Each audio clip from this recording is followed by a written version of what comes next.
अरस्तु एक ग्रीक दार्शनिक थे। प्लेटो इनके गुरु थे और ये सिकंदर के गुरु थे। अरस्तु ने लगभग 20 वर्षों तक प्लेटो की अकादमी में अध्ययन किया।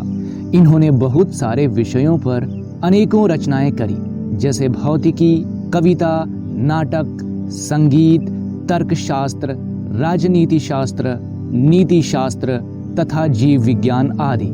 इनके अनेकों महान कार्यों के कारण ही इन्हें तर्क का पिता, जीव विज्ञान का पिता, प्राणी विज्ञान का पिता, भ्रूण विज्ञान का पिता, प्राकृतिक कानून का पिता, वैज्ञानिक विधि का पिता, यथार्थवाद का पिता, आलोचना का पिता, व्यक्तिवाद का पिता, उद्देश्यवाद का पिता कहा जाता है।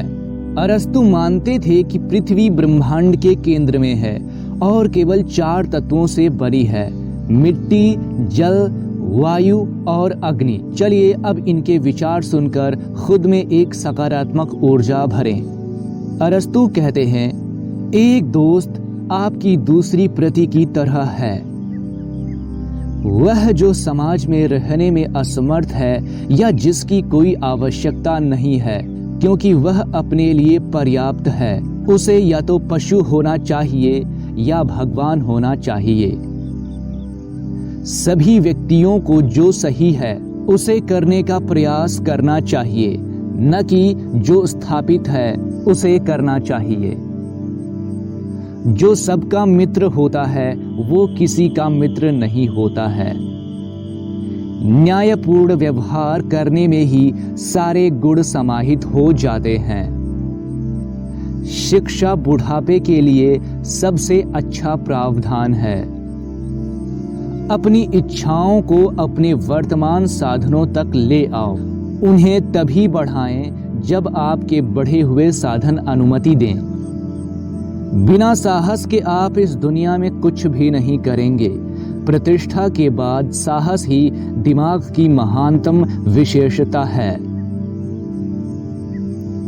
कोई भी क्रोधित हो सकता है, यह आसान है, लेकिन सही व्यक्ति से सही सीमा में, सही समय पर और सही उद्देश्य के साथ सही तरीके से क्रोधित होना सभी के बस की बात नहीं है और यह आसान नहीं है। दोस्त क्या है? 2 शरीर में आवास करने वाली एक आत्मा।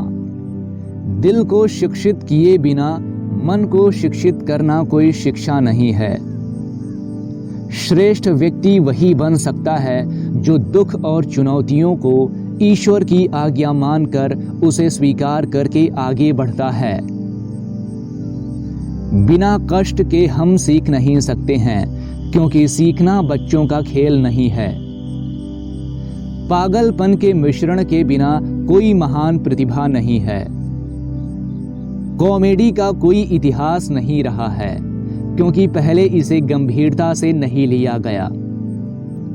शिक्षित और अशिक्षित में उतना ही अंतर होता है जितना जीवित और मृत में। आलोचनाओं से बचने का एकमात्र तरीका है कि कुछ मत करो, कुछ मत कहो, कुछ मत बनो, क्योंकि अगर हम कुछ करेंगे तो आलोचना तो होगी ही। इसलिए आलोचनाओं से डरना नहीं चाहिए।